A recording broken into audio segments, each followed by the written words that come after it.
और इस बीच राजस्थान के अजमेर से बेहद दर्दनाक खबर आ रही है। यहां पूर्व सरपंच समेत 4 लोगों की हत्या मामले में एक नया मोड़ आ गया है। शुरुआती जांच में यह बात सामने आई कि हत्या पूर्व सरपंच की पहली पत्नी ने करवाई। पूरी वारदात को घर पर अंजाम दिया गया, जहां धारदार हथियार से हमला कर चारों को मौत के घाट उतार दिया गया।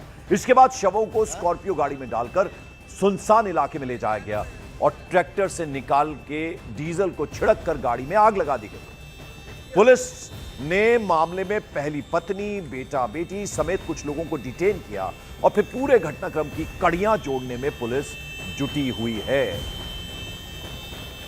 तो पूर्व सरपंच समेत 4 लोगों की हत्या कर दी गई। आप देखिए गाड़ियों में किस तरह से स्कॉर्पियो गाड़ी में आग लगा दी गई और ये इस पूरे के पूरे मामले में आप देख रहे हैं कि किस तरह से डीजल को छिड़क कर गाड़ी में आग लगा दी गई। पुलिस ने पहली पत्नी, बेटा बेटी समेत कुछ लोगों को डिटेन किया और फिर पूरे के पूरे घटनाक्रम की कड़ियां जोड़ने में अब पुलिस इस बीच लगी हुई है। भवानी हमारे सहयोगी इस खबर पर हमारे साथ है। भवानी, जरा अपडेट दीजिए इस मामले में अभी आगे किस तरह से अब कार्रवाई हो रही है। देखिए पंकज, काफी हैरान करने वाला मामला है क्योंकि पुलिस प्राइमरी तौर पर पहले मान रही थी कि शायद किसी खराबी की वजह से आग लग गई होगी, गर्मी की वजह से, ये देखा जा रहा। अब फिर सामने आया कि पूर्व सरपंच की जो पहली पत्नी है, उन्होंने और उनके परिवार के लोगों ने बाकायदा पेट्रोल तेल लेकर आए थे एक ट्रैक्टर से निकालकर, और उसके बाद में इन लोगों को एक तरह से अपहरण किया, गाड़ी के अंदर लॉक करके फिर तेल छिड़क कर आग लगा दी।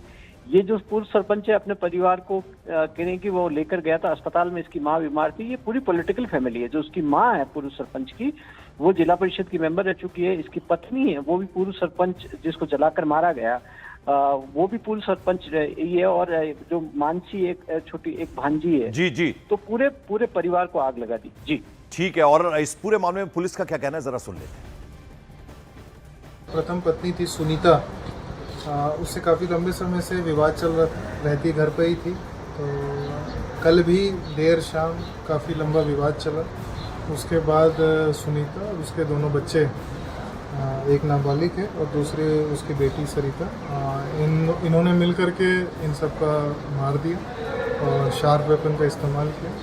और उसके बाद ही बॉडी को गाड़ी में डाल करके और घर से थोड़ा दूर ले जा करके और फिर उस पूरे घटनाक्रम को अंजाम दिया है।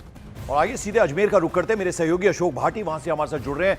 अशोक, अभी हमने पुलिस की बाइट सुनी, उनका साफ ये कहना है इस पूरे मामले में पत्नी पहली और बेटा बेटी सरपंच के उन्हें डिटेन किया गया है।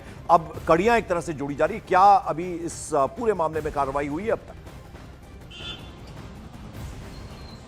जी बिल्कुल, इस मामले में जो पहली पत्नी है सुनीता और उसके दो बच्चे हैं नाबालिग, उनको जो है डिटेन कर लिया है। उनसे पूछताछ की जा रही है। जानकारी में सामने आया है कि जो पहली पत्नी है उससे काफ़ी समय से जो है झगड़ा इसका चल रहा था। बताया जा रहा है कि उसने जो है पुलिस को बताया कि जो राम सिंह है और उनका जो परिवार है उनके साथ लगातार मारपीट कर रहा था और मारपीट के साथ साथ उनके साथ दुर्व्यवहार जो है वो किया जा रहा था। जो नई पत्नी आई है, जो दूसरी पत्नी है, उसके आने के बाद ये घटनाएं जो है लगातार बढ़ गई थी, जिसके चलते जो है सुनीता और उसके बेटे जो है काफ़ी नाराज चल रहे थे। और इसी दौरान बीती रात जो है गई, उसमें जो है उन्होंने धारदार हथियार से पहले चारों को मौत के घाट उतारा जब सो रहे थे, और उसके बाद उन्हें जो है अपनी ही स्कॉर्पियो गाड़ी में डाला और कुछ किलोमीटर जो दूर वहां पर ले गए। उसके जो ट्रैक्टर है घर में, उसका ही डीजल जो है उन्होंने निकाला और गाड़ी को उस ट्रैक्टर से जो डीजल निकाला था उससे आग के हवाला कर दिया। और जब सुबह जानकारी जो मिली तो उसमें जब सुनीता ने बताया कि हार्ट अटैक जो है उनकी माताजी को आया था, जिसके चलते राम सिंह और उनका जो परिवार है वो उनको लेकर जा रहा था, और उसके बाद जो है